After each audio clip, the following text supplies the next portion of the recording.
नमस्कार, मैं हूं गौरव आर्यन और आप मेरे साथ सुन रहे हैं डिजिटली किससे प्रेजेंट कहानी व्हाट रॉन्ग विद यू। रात के करीब 10 बज चुके हैं। ऋषभ अपने ऑफिस से निकलते हुए अपने मोबाइल से कैब बुक करता है। तभी उसके पास एक अननोन नंबर से कॉल आता है। ऋषभ कॉल रिसीव करता है। उस तरफ से एक लड़की की आवाज़ आ रही है। आवाज़ कुछ जानी पहचानी है। कहाँ हो? अभी बस ऑफिस से निकल ही रहा हूँ। आना नहीं है क्या? अरे आना है बाबा, बस उसी के लिए कैब का वेट कर रहा हूँ। इतने में कैब वहाँ पहुँच जाती है। अच्छा वेट, हाँ कैब आ गई है लगता है। मैं तुमसे बाद में बात करता हूँ, बाय। इतना बोलकर ऋषभ कैब में बैठ जाता है। हाँ जी भैया, OTP लीजिए 76897। ऋषभ के चेहरे में कुछ सुकून देने वाला ठहराव था। वो शीशे से बाहर रात में चलती हुई मुंबई को देखकर खुश हो रहा है। वो मुंबई जो कभी सोती नहीं है। काफ़ी खूबसूरत शहर है, मगर ये कहानी मुंबई की नहीं, ऋषभ की है। रात के 1 बज गए हैं। ऋषभ थोड़े नशे में अपने फ्लैट के बाहर खड़ा हुआ है। वो अपने ऑफिस बैग से फ्लैट की चाबी निकालता है और फ्लैट का दरवाज़ा खोलता है और लड़खड़ाते हुए कदमों से वो अंदर घुसता है। अंदर सब कुछ शांत सा है। वो चाबी को वहीं गेट के पास की स्टैंड में लगा देता है और गेट लॉक कर देता है। ऋषभ हॉल के सोफे पर बैठ जाता है और अपना बैग वहीं किनारे फेंक देता है और अपनी कलाई पर पहनी हुई घड़ी को उतार कर वही टेबल पर रख देता है। वहीं रखे हुए पानी की बोतल से पानी पीकर ऋषभ थोड़ी देर वहीं सुस्ताता है। कुछ समय बाद वो उठकर अंदर अपने रूम की तरफ चला जाता है। जैसे ही वो अपने रूम में पहुंचकर वहां की लाइट ऑन करता है, उसे वहां कोई दिखाई नहीं देता है। उसे लगा शायद उसकी बीवी सुहाना उसके 8 साल के बेटे सिद्धार्थ के रूम में सो गई है। वो अपने बेटे के रूम में जाकर वहां की लाइट ऑन करता है, मगर ऋषभ को वहां सिद्धार्थ और सुहाना नहीं मिलते हैं। वो एकदम घबरा कर उन दोनों को आवाज देते हुए किचन, हॉल, बाथरूम, पूरे फ्लैट में छान मारता है। सुहाना, सुहाना, सिद्धार्थ, सिद्धार्थ, सुहाना यार, हर समय परेशान मत किया करो। जब ऋषभ को दूसरी तरफ से कोई आवाज नहीं मिलती है तो वो घबरा कर सुहाना को कॉल करने के लिए मोबाइल अपनी पैंट की जेब में से निकालता है। तभी एक अननोन नंबर से एक व्हाट्सएप मैसेज आता है। जैसे ही वो व्हाट्सएप को देखता है, उसमें सुहाना और उसके बेटे सिद्धार्थ की पिक होती है। उस पिक में सुहाना और सिद्धार्थ एक चेयर से बने हुए हैं और उसके पीछे एक ब्लैक मास्क लगाया हुआ लड़का उन दोनों के सामने बंदूक ताने खड़ा है। जैसे ही ऋषभ कुछ आगे करता, तभी उसी नंबर से ऋषभ के पास कॉल आता है। ऋषभ जैसे ही फोन उठाता है, उधर से एक भारी आवाज आती है। पिक देखा ना? तेरी बीबी और तेरे बच्चे को मैंने उठा लिया है, मगर तेरा साला बच्चा रोता बहुत है, पापा पापा पापा। पिल्ले को एक मारा तब जाके चुप हुआ। हरामखोर तू है कौन? गुस्से से भरा हुआ ऋषभ उससे सवाल करता है। पागल है क्या? इन सब में अपना दिमाग क्यों लगा रहा है? बस जो मैं बोलूंगा तू बस वो करता जा। सुन, अपना दिमाग मत लगाना। अगर तुमने किसी को कुछ भी भौंका ना तो धड़ाम। धमाका हो जाएगा। फिर ना सिद्धार्थ रहेगा न सुहाना, समझा ना सुअर? कॉल का इंतजार कर। इतना बोलकर किडनैपर कॉल कट कर देता है। ऋषभ वहीं जमीन पर बैठ जाता है। उसे कुछ समझ में नहीं आ रहा है कि उसके साथ एकदम हुआ क्या है, कैसे हुआ है। वो हड़बड़ी में अपना मोबाइल उठाता है और सुहाना कॉल ट्राई करने की कोशिश करता है। वो सुहाना को 1-2 बार नहीं, कम से कम 4-5 बार कॉल ट्राई करता है, मगर उसका मोबाइल स्विच ऑफ ही आ रहा होता है। उसे समझ में नहीं आ रहा है कि वो क्या करे क्या ना करे। ऋषभ थोड़ी देर में मोबाइल हाथ में लेकर 100 नंबर डायल करने की कोशिश करता है, मगर उसे किडनैपर की वही आवाज याद आ जाती है। अगर तुमने किसी को कुछ भी भौंका ना तो धड़ाम। धमाका हो जाएगा। रात के 1:45 बज गए हैं। ऋषभ अपने हॉल के सोफे पर बैठा हुआ है और किडनैपर की कॉल या मैसेज का इंतजार कर रहा है। तभी ऋषभ के मोबाइल पर वही नंबर से किडनैपर का कॉल आता है। ऋषभ बहुत घबरा जाता है और कपकपाते हुए हाथों से वो मोबाइल उठाकर कॉल रिसीव करता है। हेलो। अपने हाथ को काट और उस पर अपनी वाइफ का नाम लिख और मुझे 3 मिनट के अंदर वो पिक व्हाट्सएप कर। जैसे ही ऋषभ उसके जवाब में कुछ बोल पाता, उधर से फोन कट जाता है। ऋषभ के दिमाग में स्पीड वॉच चल जाती है। वो बिना कुछ सोचे समझे वहां से उठता है और चाकू ढूंढना शुरू कर देता है। उसे आसपास चाकू नहीं मिलता है तो भागकर किचन की तरफ जाता है और वहां से चाकू लेकर आता है और वापस सोफे के पास बैठकर अपना कोट उतार कर दूर फेंकता है और अपनी शर्ट की बाईं आस्तीन मोड़कर जैसे ही अपनी कलाई के ऊपर चाकू रखता है उसके रोंगटे खड़े हो जाते हैं। वो डर कर अपनी आंख बंद कर लेता है। उसके माथे से पसीना बहना शुरू होता है, मगर जैसे ही अपने नाम का आर चाकू से अपनी कलाई में घूमता है वो दर्द से चिल्ला उठता है। उसके आंखों से आंसू गिरने लगते हैं।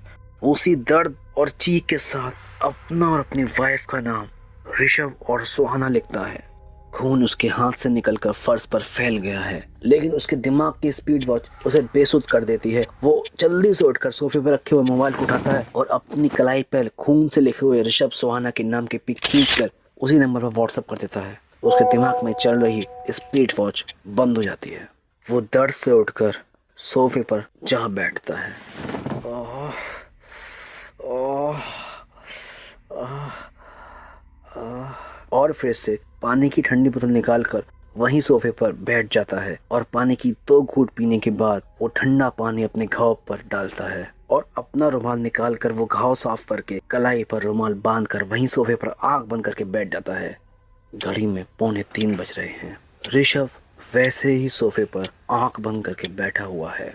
तभी उसके मोबाइल पर उसी नंबर से कॉल आता है।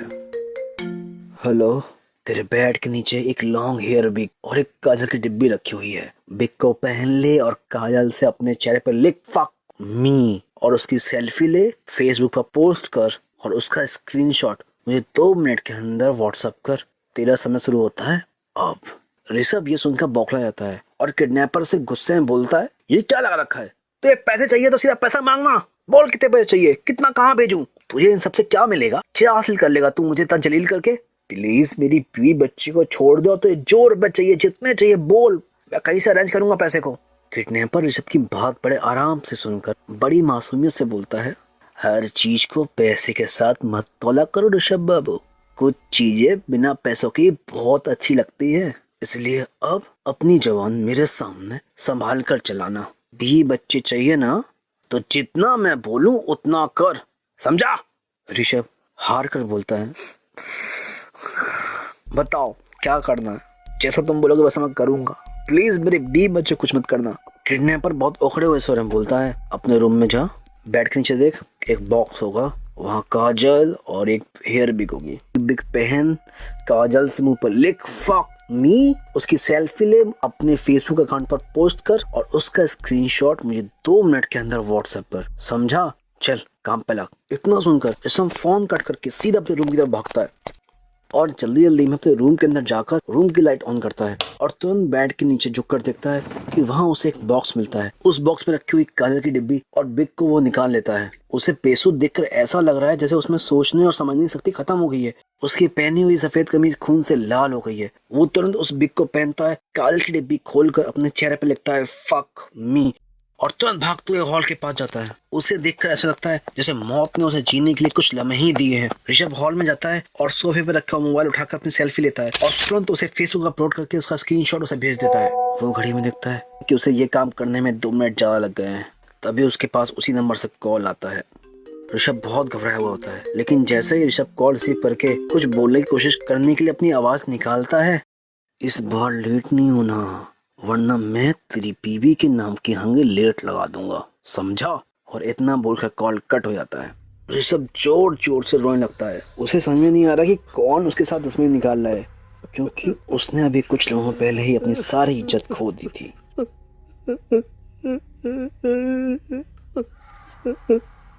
सुबह के 4 बज चुके हैं। ऋषभ अपने बेड पर टेक लगाए हुए बैठा है। उसको देखकर ऐसा लग रहा है जैसे उसकी आंख लग चुकी है। तभी उसके मोबाइल पर उसी नंबर से कॉल आती है। हर बार की तरह इस बार भी ऋषभ का दिल जोर से धड़क रहा है। बाथरूम में प्लास रखा हुआ है, वहां जा और अपना एक दांत उखाड़ कर उसका पिक 1 मिनट के अंदर व्हाट्सएप कर। नहीं किया तो अंजाम तो तुझे पता है। सुनो, तेरे पास टाइम बहुत कम है। मेरे साथ ऐसा क्यों कर रहे हो यार? अगर तुम्हारी कोई दुश्मनी मेरे साथ है तो मुझे गोली मार के मेरा किस्सा खत्म कर दे। कभी कभी मौत देना ही काफी नहीं होता। ऋषभ भाग कर बाथरूम के अंदर जाता है। वहाँ देखता है कि वॉशरूम पर एक प्लास रखा हुआ है। वो बिना समय गंवाए उसे तुरंत उठाता है। डरे हुए हाथों से उसको अपने मुंह की तरफ लेके जाता है, लेकिन वहीं रुक जाता है। उसको समझ में नहीं आ रहा है कि वो ये सब कैसे करे। वो गुस्से के मारे अपने दांत को आपस में दबाता है और फिर वापस प्लास को उठाकर एक ही झटके में प्लास से अपने दांत को बाहर निकाल देता है। वो दर्द के मारे चीख पड़ता है, मानो किसी ने उसके प्राण निकाल लिए हो। उसका पूरा मुंह खून खून हो जाता है। वो अपने जेब से मोबाइल निकालता है और अपने दांत को हाथ पर रखकर उसकी तस्वीर खींचकर उसे व्हाट्सएप कर देता है। वो दर्द के मारे रोता हुआ बाथरूम में ही बैठ जाता है। उसका पूरा चेहरा खून से सन जाता है। वो बेसुध सा बाथरूम में ही पड़ा हुआ है। तभी सुबह के 5:30 बजे उसके पास फिर से वही नंबर से कॉल आता है। ऋषभ को देखकर ऐसा लगता है जैसे नींद और थकान उस पर बहुत बुरी तरीके से हावी हो चुकी है, मगर उसका दर्द उसे सोने नहीं दे रहा है। वो अपने रेंगते हुए हाथों से कॉल उठाकर अपनी हल्की आवाज में बोलता है, हेलो। वहां से किडनैपर एक सीधा सवाल ताकता है, तेरी लाइफ का ऐसा कौन सा सच है जो तेरी बीवी को नहीं पता? आखिरी जवाब है, सही दे दे, उसके बाद तेरी बीवी और तेरा बच्चा आजाद। बोल। कुछ देर तक वहां शांति छा जाती है, जैसे चारों तरफ मौत सो रही हो। ऋषभ के ओठ हिल रहे हैं, मगर उन ओठों से कोई आवाज नहीं निकल रही है। थोड़ी हिम्मत करके ऋषभ टूटी हुई आवाज में बोलता है, I have relationship with a girl. No no, she is pregnant. इतना जवाब सुनकर फोन कट जाता है। ऋषभ को समझ में आ गया है कि उसने ये बोलकर बहुत बड़ा अनर्थ कर दिया है। वो गुस्से में चिल्लाता हुआ अपना मोबाइल फेंक कर रोने लगता है। Fuck fuck fuck fuck fuck shit man.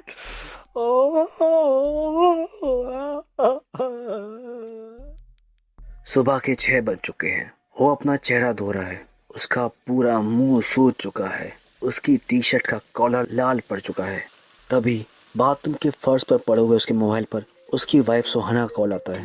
वो बिना समय गवाए मोबाइल को उठाता है और कॉल रिसीव करके दर्द भरी आवाज में बोलता है, हेलो सुहाना, सुहाना तुम ठीक तो हो ना? कहाँ हो सुहाना? उस तरफ से सुहाना की आवाज आती है, मुझे तुम्हारी ये करतूत पहले से ही पता थी। तुम्हारे इन कामों की इससे अच्छी सजा तो कुछ और हो ही नहीं सकती थी। तुमने मेरा और अपने बच्चे दोनों का विश्वास तोड़ा है। मैं तुमसे अब अपने सारे रिश्ते खत्म करती हूँ। अब तुम अपनी जिंदगी अकेले जियो या उस रखेल के साथ, मुझे कुछ फर्क नहीं पड़ता। डिवोर्स के लिए तैयार है ना मिस्टर फेक? इस कॉल के साथ ऋषभ का परिवार और उसके रिश्ते दोनों खत्म हो जाते हैं। दोस्तों, अगर आपको हमारी कहानी व्हाट सॉन्ग विद यू अच्छी लगी हो तो प्लीज़ उसे लाइक कीजिए, उसे शेयर कीजिए और हमारे एंकर चैनल को फॉलो कीजिए और यूट्यूब चैनल को सब्सक्राइब कीजिए।